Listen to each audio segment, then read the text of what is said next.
दोस्तों, आपका स्वागत है आपके चैनल डायमंड ज्ञान अड्डा में। और जैसा कि एक दो वीडियो भी डाल चुके हैं और मैं पढ़ाने जा रहा हूँ आपको संविधान और मूल विधि। ये 40 नंबर का आएगा। आपको पता ही होगा, आपने सिलेबस देख लिया, नहीं देखा तो आप एक बार वीडियो में ऊपर जाके चेक कर लीजिए, वहाँ पे एक वीडियो सिलेबस से रिलेटेड है। तो देखिए, संविधान और मूल विधि मैं पढ़ाने जा रहा हूँ। संविधान जो है, संविधान अगर मैं स्टार्ट करूंगा तो स्टार्टिंग से अगर स्टार्ट करेंगे तो फिर तो उसमें प्रियम्बल आएगा, प्रस्तावना, और उसके आगे बहुत सारी चीज़ें आएंगी, बहुत सारे टॉपिक्स आगे ही हो जाएंगे। लेकिन संविधान में मैं इतिहास के बारे में ना बता के जो महत्वपूर्ण चीज़ें हैं, जो रिलेटेड हैं, जहाँ से क्वेश्चन बनेगा ही बनेगा, उन सारे क्वेश्चन से रिलेटेड टॉपिक्स जो है वो यहाँ पे कवर किए जाएंगे।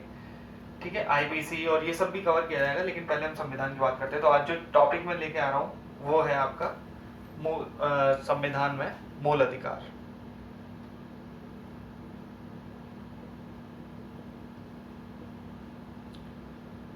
देखिए, सबसे पहला क्वेश्चन बनता है कि मूल अधिकार जो है वो कौन से पार्ट में रखे हुए संविधान के, ठीक है, और कितने आर्टिकल से कितने आर्टिकल के बीच में।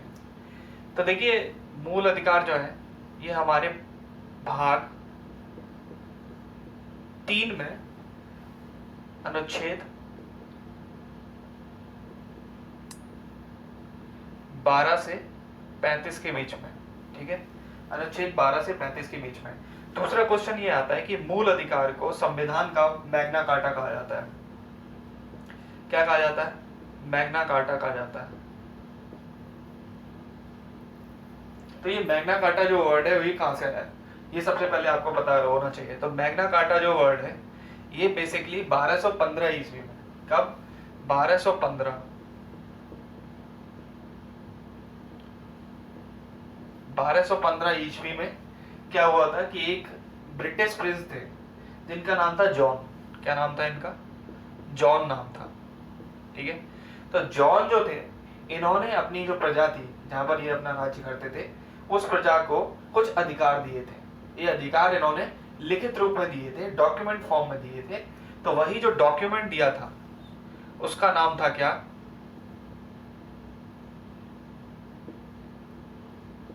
कह सकते हैं एक पत्र के फॉर्म में उन्होंने दिए थे। उसी डॉक्यूमेंट का नाम था मैग्ना कार्टा। तो यही अधिकार का चलन जो है वो वहां से चला हुआ आया। कहां से? 1215 ईस्वी में। लेकिन सबसे पहले इसको अपने संविधान में किसने डाला? अपने संविधान में किसने शामिल किया इसको, मूल अधिकार को? तो वो शामिल किया यूएसए ने। तो माना जाता है कि इंडिया ने जो मूल अधिकार जो है ये कॉन्सेप्ट कहां से लिया? ये मूल अधिकार का कॉन्सेप्ट इंडिया ने लिया यूएसए से। यूएसए ने सबसे पहले 1791 में अपने संविधान में, 1787 में यूएसए का संविधान बन के तैयार हुआ था। जो वहां पर क्रांति हुई थी, अमेरिका में जो क्रांति हुई थी, उसके बाद 1787 में इनका संविधान बन के तैयार हुआ था। और 1791 में इन्होंने कुछ मूल अधिकार जो है वो अपने संविधान में शामिल किए। तो वहीं से हम बोला जाता है कि हमने जो मूल अधिकार लिए वो यूएसए से लिए। तो यहां तक कॉन्सेप्ट क्लियर हो गया।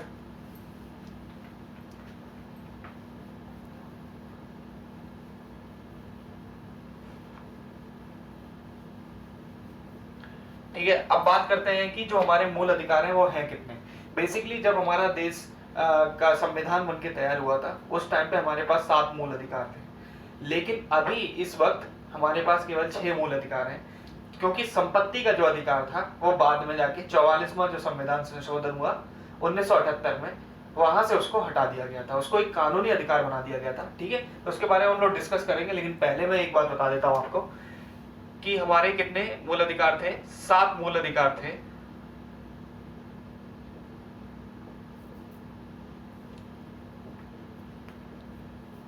ठीक है, जब देश में हमारा कॉन्स्टिट्यूशन लागू हुआ था, हमारा संविधान लागू हुआ था।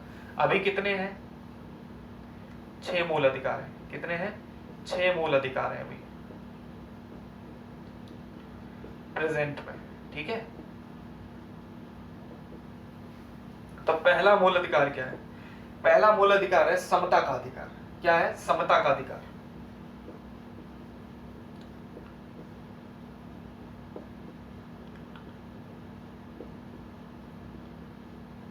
जिसको हम लोग क्या बोलते हैं? Right to equality. ठीक है, इक्वालिटी माने समान। तो पहला हमारा है समता का अधिकार। दूसरा जो हमारा अधिकार है वो है स्वतंत्रता का अधिकार।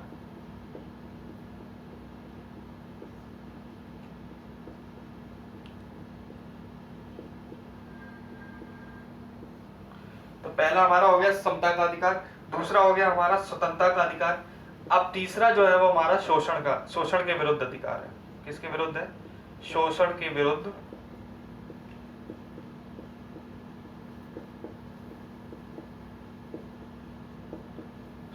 विरुद्ध अधिकार है।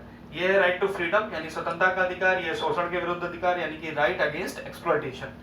ठीक है, चौथा हम देखने आते हैं। शोषण के विरुद्ध अधिकार के बाद चौथा है हमारा धर्म की स्वतंत्रता का अधिकार।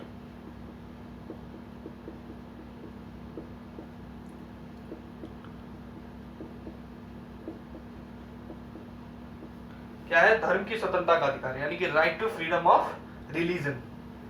पांचवा हमारा है, तो धर्म की स्वतंत्रता का अधिकार है। पांचवा हमारा है शिक्षा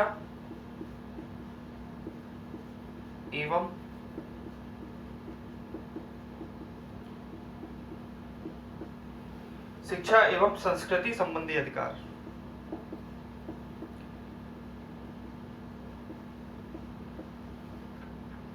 सॉरी, ठीक है, एजुकेशनल एंड कल्चरल राइट्स। छठा हमारा जो है वो हमारा था संपत्ति का अधिकार। क्या था? संपत्ति का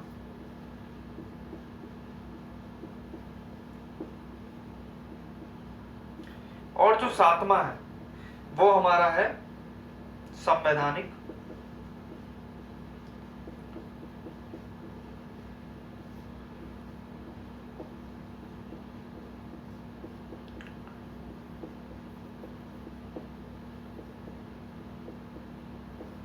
संवैधानिक उपचारों का अधिकार।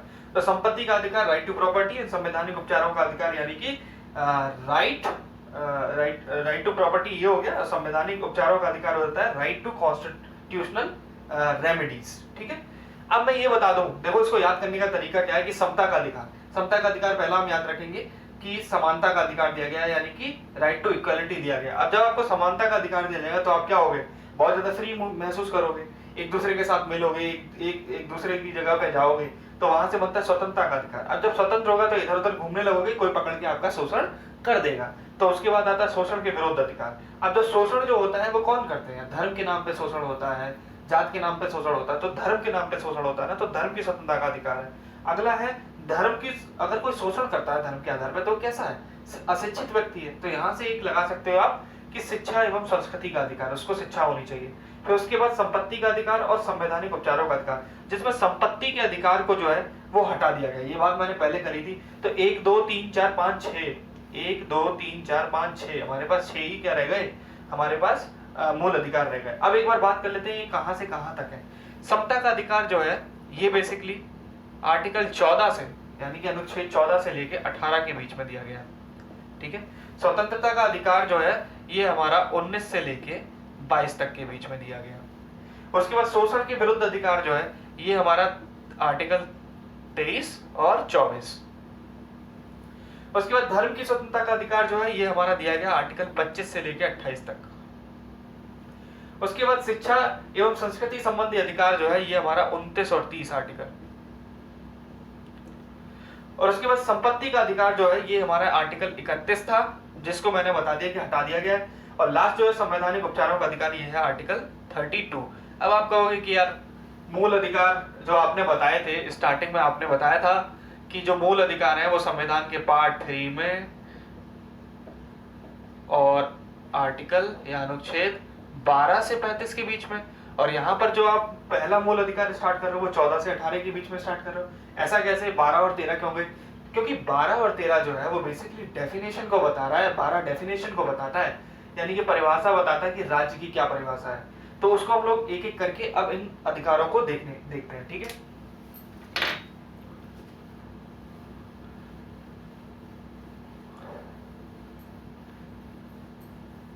देखो पहले की जो कंपटीशन थी उसमें क्या करता था, उसमें केवल ये पूछ लेता था कि ये कौन सा आर्टिकल जो है ये कौन से अधिकार को रिप्रेजेंट करता है। लेकिन आज का जो कंपटीशन है उसमें थोड़ी बहुत आपको डीप नॉलेज होनी चाहिए। तो हम लोग पढ़ते हैं अनुच्छेद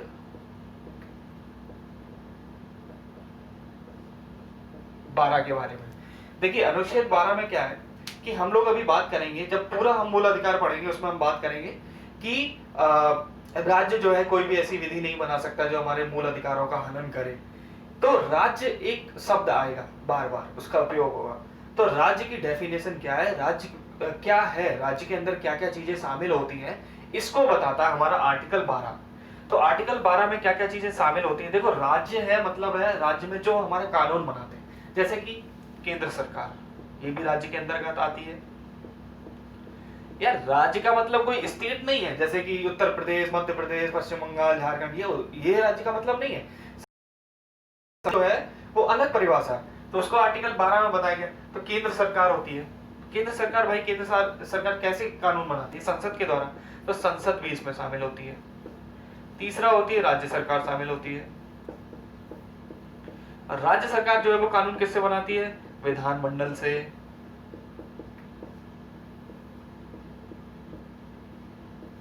ठीक है, विधानमंडल के बाद आ जाते हैं आपके, देखो केंद्र सरकार आ गई, संसद आ गई, राज्य सरकार आ गई, विधानमंडल आ गई। उसके बाद आते हैं स्थानीय निकाय। देखिए स्थानीय निकाय जो होते हैं वो क्या क्या होते हैं, जैसे नगर पंचायत है, गांव से जुड़े हुए लोग ये सब जानते होंगे, ग्राम सभा है। ठीक है, नगर पंचायत है, ग्राम सभा है, नगर निगम है।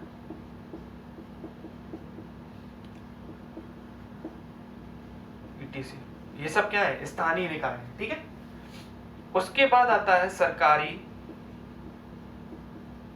और गैर सरकारी, सरकारी और गैर सरकारी संगठन आ जाते हैं। ठीक है, जिनमें हम लोग बोल सकते हैं कि हमारे जैसे ओएनजीसी है, आईआईटी है, एनआईटी है, यूनिवर्सिटीज हो गई, ये सब क्या है, ये सब है सरकारी और गैर सरकारी संगठन हो गया, एलआईसी हो गया। ये सब क्या है, इनको सरकार द्वारा से तो ये संगठन प्राप्त है, मतलब कि सरकार द्वारा ही तो वैलिड माने जाते हैं। तो ये मैंने बता दिया कि अनुच्छेद 12 में जो है वो परिभाषा दी गई है जिसमें ये सब चीजें आती हैं। अब बात करेंगे हम लोग आर्टिकल 13 की।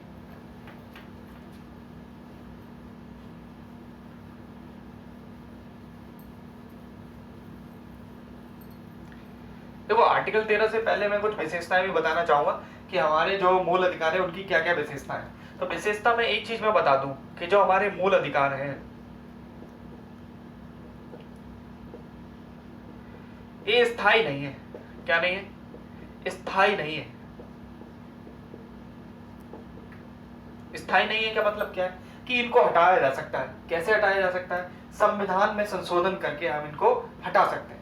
संविधान में संशोधन करके इनको हटाया जा सकता है। लेकिन अभी आप आगे पढ़ोगे तो मैं बताऊंगा आर्टिकल 13 में आएगा, Keshavananda Bharati versus Union of India का जो केस हुआ था उसमें जो हमारा सुप्रीम कोर्ट था उसने ये आदेश दिया, ये ऑर्डर दिया कि हमारे मूल अधिकारों को आप संविधान में संशोधन करके हटा तो सकते हैं, लेकिन वो तभी हटा सकते हैं जब जो भी संशोधन आप कर रहे हैं वो हमारे मूल स्ट्रक्चर यानी संविधान का जो फंडामेंटल स्ट्रक्चर है, मूल स्ट्रक्चर है, उसको नष्ट ना करता हो, उसको छीण ना करता हो। देखो मूल स्ट्रक्चर जो है यानी कि जो मूल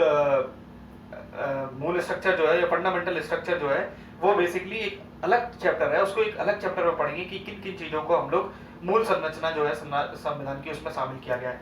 ठीक है, तो मूल अधिकार क्या है, स्थायी नहीं है, यानी कि स्थायी नहीं है मतलब इनका हम लोग संशोधन करके इनको हटाया जा सकता है, लेकिन ऐसे संशोधन करना है कि उनके मूल स्ट्रक्चर, मूल ढांचे में कोई भी परिवर्तन ना हो। तभी भाई इसी चीज का यूज करके तो हमने संपत्ति के अधिकार को हटाया, संपत्ति के अधिकार को हटाया, वो भी हमारा एक मूल अधिकार था। अगर वो हमारे पास अधिकार नहीं होता तो हम हटा नहीं पाते, तो वहां से हमने और हटाया।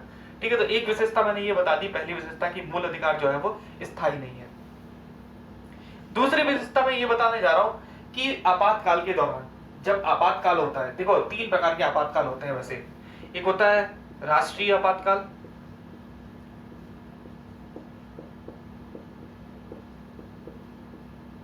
ठीक है, एक होता है आपका राष्ट्रपति शासन।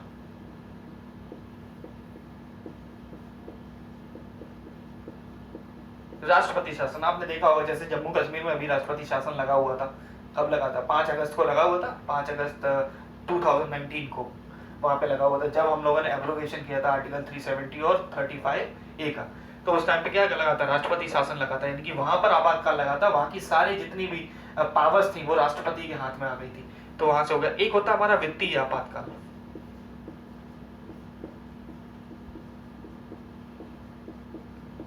ये 3 आपातकाल होते हैं। अभी हम लोग राष्ट्रीय आपातकाल के बारे में बात कर रहे हैं, ठीक है, राष्ट्रीय आपातकाल के बारे में बात कर रहे हैं।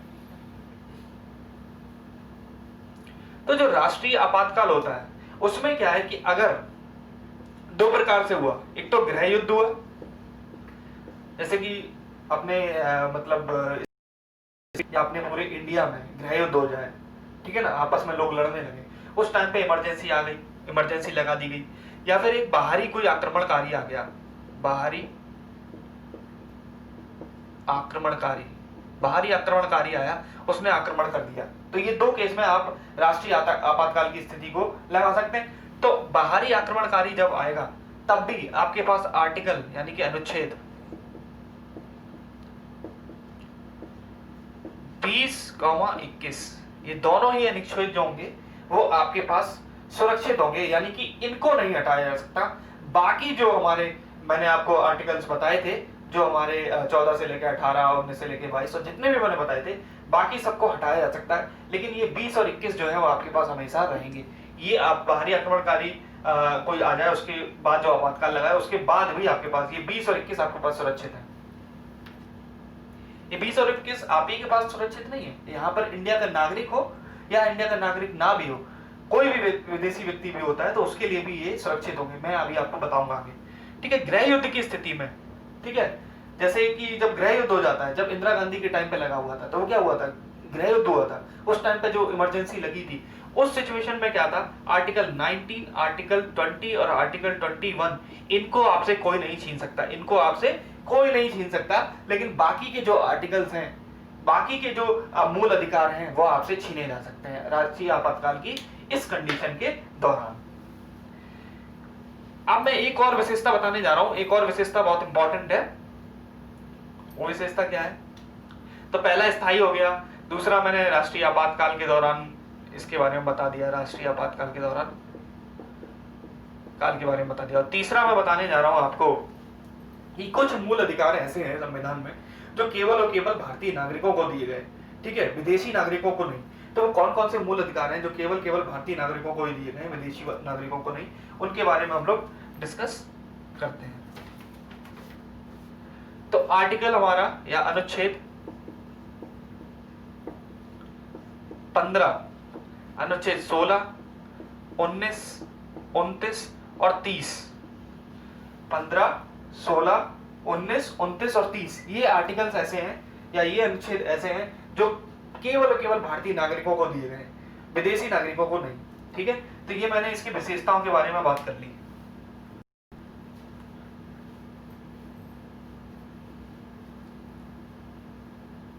अब हम लोग बात करने जा रहे हैं आर्टिकल 13 की। देखिए आर्टिकल 13 बहुत ही ज्यादा महत्वपूर्ण है।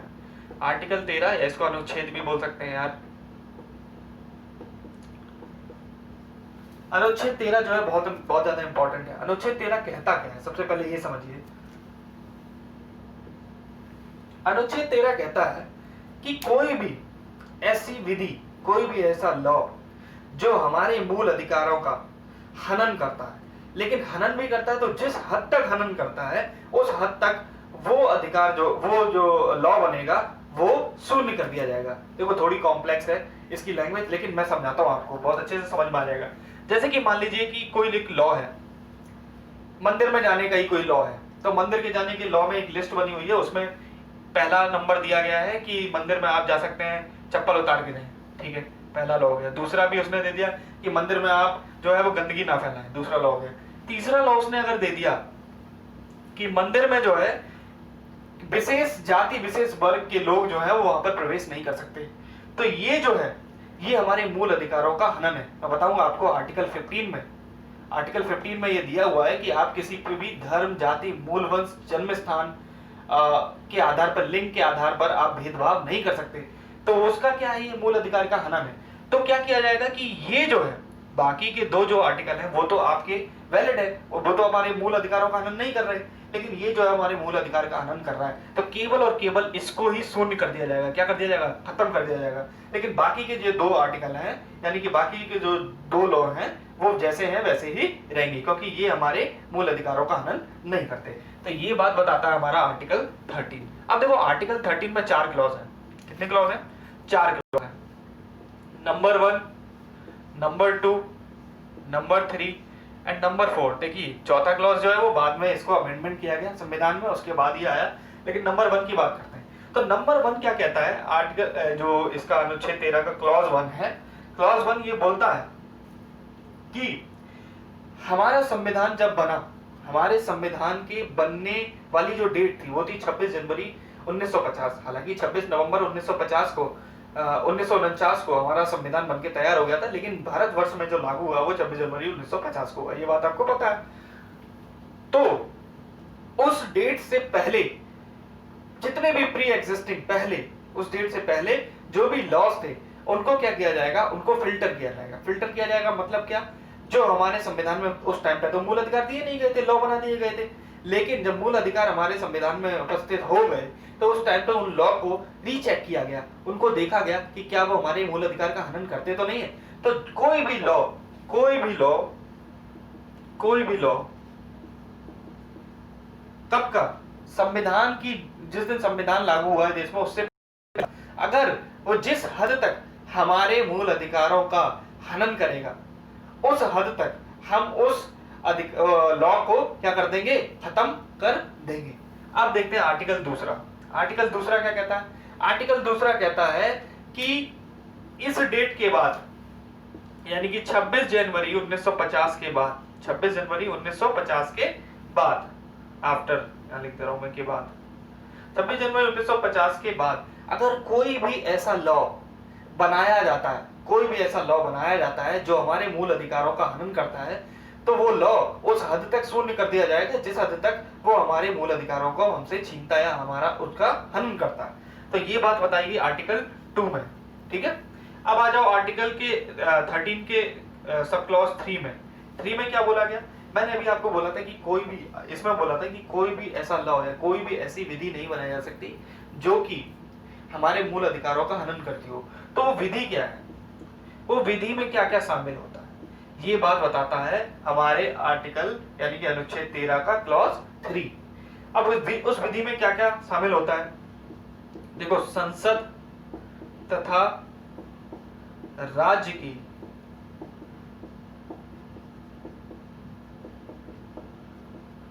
विधानमंडलों द्वारा बनाए गए कानून। ठीक है, देखो, संसद तथा राज्य के विधानमंडलों द्वारा बनाए गए कानून, इसको हम लोग स्थायी कानून भी बोलते हैं। क्या बोलते हैं? स्थायी कानून में बोलते हैं। ठीक है, ये पहला हो गया। दूसरा मैं बताने जा रहा हूं, दूसरा है हमारा राष्ट्रपति या राज्यपाल। राष्ट्रपति या राज्यपाल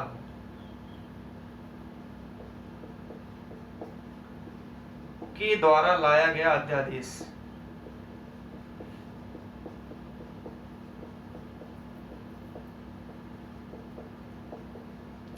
इसको हम लोग क्या बोलते हैं? स्थायी कानून बोलते हैं। क्या बोलते हैं? अस्थाई, सॉरी, स्थायी हो गया, अस्थाई हो गया, अस्थाई कानून बोलते हैं। अस्थाई कानून क्यों बोलते हैं? क्योंकि राष्ट्रपति और राज्यपाल द्वारा जो लाया गया अध्यादेश होता है, बेसिकली ऐसा होता है, कभी कभी ऐसा है कि सत्र नहीं चल रहा है, ठीक है, जैसे अभी पेंडेमिक का काल है और बहुत ज्यादा इंपॉर्टेंट है कोई लॉ बनाने का, तो हम लोग क्या करेंगे? राष्ट्रपति के पास जाएंगे। राष्ट्रपति कहेगा ठीक है, मैं एक अध्यादेश जारी कर देता हूँ। यह अध्यादेश एक अस्थायी कानून होगा, लेकिन अस्थायी कानून का मतलब ये नहीं कि इसकी कोई क्षमता कम है, यानी कि ये जो स्थायी कानून से उससे इसकी मेरिट जो है वो डाउन है। नहीं, ये सेम उतनी ही पावर का है जितना पावर का स्थायी कानून बनता है, लेकिन केवल क्या है? ये एक अस्थायी कानून है। अस्थायी कानून का मतलब क्या हुआ कि सत्र खुलने के, जब सत्र खुल जाएगा उसके 6 वीक के अंदर, यानी कि 6 सप्ताह के अंदर तो इन्होंने अध्यादेश लागू किया है या ऑर्डिनेंस जो पास किया है, इसको हमें अगर राज्यपाल ने पास किया है तो विधान मंडलों में इसको पास कराना पड़ेगा 6 सप्ताह के अंदर, सत्र खुलने के बाद। उसी तरीके से राष्ट्रपति के द्वारा भी 6 सप्ताह के अंदर संसद में इस अध्यादेश को, हमने जो राष्ट्रपति ने जो पारित किया है उसको हमें सभा में पास कराना होगा। अगर ऐसा नहीं करवा पाएंगे 6 वीक के अंदर तो उसको क्या कर दिया जाएगा, निरस्त कर दिया जाएगा, भंग कर दिया जाएगा। तो ये हो गया तीसरा है आपका कोई संगठन है, ठीक है, कोई गैर सरकारी संगठन है, ठीक है, उसने क्या किया, कोई नोटिफिकेशन निकाला, जैसे कि आपके कोई जॉब निकलती है तो उसमें कोई नोटिफिकेशन निकलता है या कोई नियम निकाला, ठीक है, तो वो भी विधि के अंतर्गत आता है, ठीक है। सरकारी आदेश, जिसमें मैं लिख सकता हूं सरकारी आदेश या नियम, सरकारी आदेश, नियम या अधिसूचना, ये भी किस में आएगा, ये भी विधि के अंतर्गत आएगा। और चौथा, कोई रूढ़ी, कोई प्रथा चली आ रही है, ठीक है, तो वो भी इसी विधि के अंतर्गत आएगा। मान लो कोई प्रथा जो कहती है कि जो है वो इस वर्ग के व्यक्ति जो है वो नल में से पानी नहीं भरेंगे, ये कोई प्रथा चली आ रही है किसी गांव में, तो ये क्या है, ये हमारे मूल अधिकारों का हनन कर रही है, ठीक है। या आपको बोल दिए कि वो इस व्यक्ति के बारे में, मतलब भगवान के बारे में आप ऐसा नहीं, व्यक्ति की आजादी जो आर्टिकल 21 में हम लोगों को दी गई है स्वतंत्रता, उसका हनन होगा। तो कोई भी रूढ़ी या प्रथा होगी, ये सब किस में आएंगी, विधि में आएंगी। अब मैं आपको बताने जा रहा हूं आर्टिकल 13 का जो क्लॉज 4 है, इसके बारे में। ये भी बहुत महत्वपूर्ण है क्योंकि बहुत ज्यादा लड़ाइयों के बाद जो है वो ये बना, इसलिए इसके बारे में अलग से डिस्कस कर लेते हैं।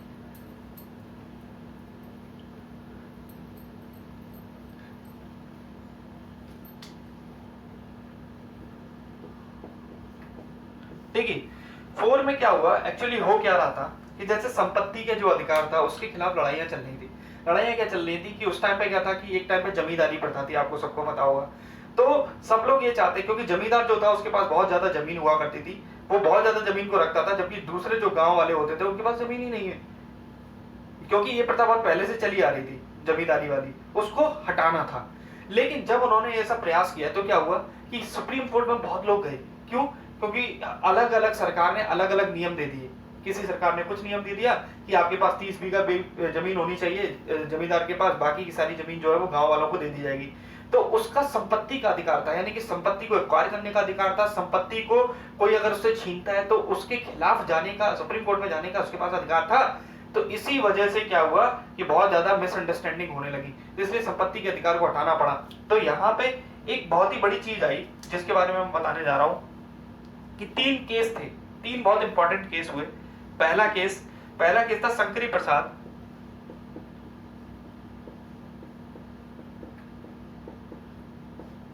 शंकरी प्रसाद वर्सेस भारत संघ।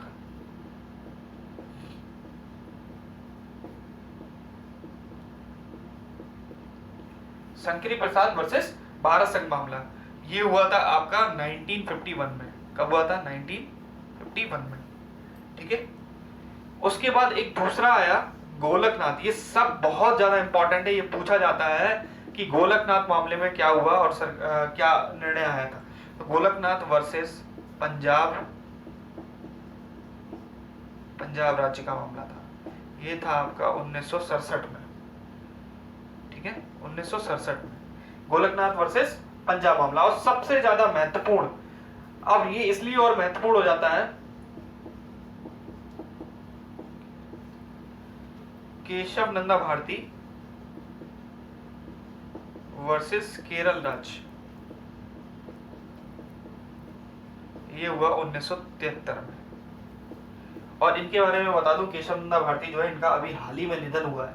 तो अगर जो लोग करंट पढ़ते हैं तो उनको ये पता होगा केशव नंदा भारती जो है उनका हाल ही में भी निधन हुआ है। तो इसीलिए इनका ये इंपॉर्टेंट भी है। अब मैं बताऊं शंकरी प्रसाद वर्सेस भारत संघ मामला क्या था कि संविधान में जो संशोधन है, ऐसा बोला गया कि संविधान में जो संशोधन है वो एक विधि नहीं है। विधि नहीं है मतलब कि विधि के अंतर्गत उसको शामिल नहीं कर सकते। अब अगर विधि के अंतर्गत किसी को शामिल नहीं कर सकते तो आपका जो क्लॉज 2 बोलता था कि कि कोई भी ऐसी विधि आप नहीं बना सकते जो कि हमारे मूल अधिकारों को हमसे छीनती हो, जिसका हनन करती हो। तो संविधान में जो संशोधन है वो अगर कोई विधि ही नहीं है तो फिर क्या है, उसको चैलेंज नहीं किया जा सकता, उसके खिलाफ सुप्रीम कोर्ट में नहीं जाया जा सकता, होता है ना।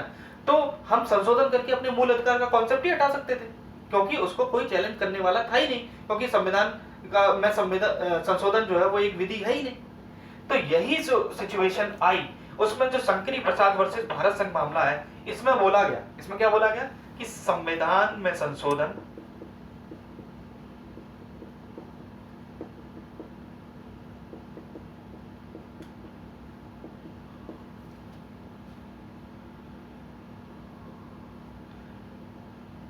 एक विधि नहीं है, यानी कि आप इसको चैलेंज नहीं कर सकते, कोर्ट में आप इसके खिलाफ नहीं जा सकते। अगर संशोधन करके कोई भी काम सरकार करती है तो उसको आप कोर्ट में चैलेंज नहीं कर सकते, भले ही वो आपके मूल अधिकारों को क्यों ना आपसे छीनती हो। उसके बाद है गोलकनाथ वर्सेस पंजाब राज्य मामला। गोलकनाथ वर्सेस पंजाब राज्य मामले का जो निर्णय निकला, इसमें क्या बोला गया, इसमें बोला गया कि भाई संविधान जो है, संविधान में संशोधन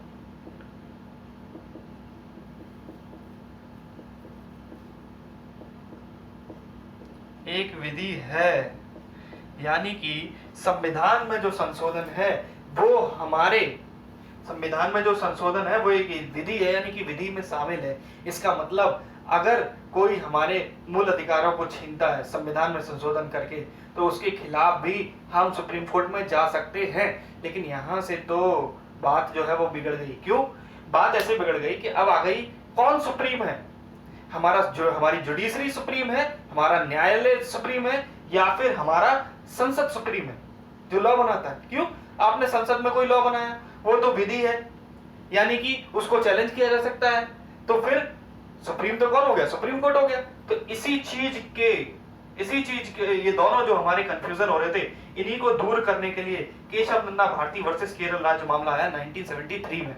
इसमें क्या बोला, अच्छा यहां तक, इसके बाद क्या हुआ था, यहां तक ये जो मैंने बताया गोलकनाथ वर्सेस पंजाब राज्य मामला, तो यहां पर क्या था कि जो 13 का क्लॉज 4 था, इसमें एक अमेंडमेंट जोड़ा गया। कौन सा, 24वां संविधान संशोधन।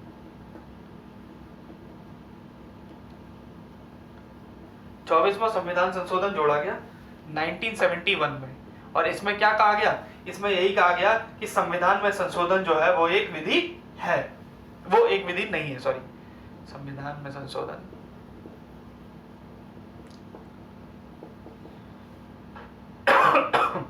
सॉरी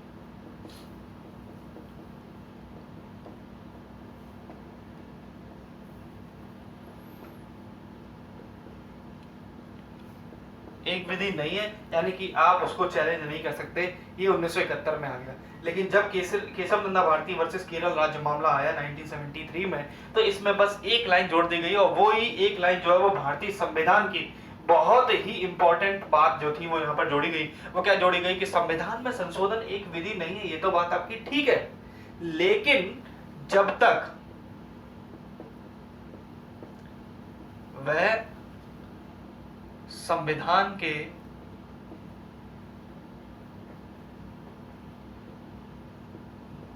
मूल संरचना को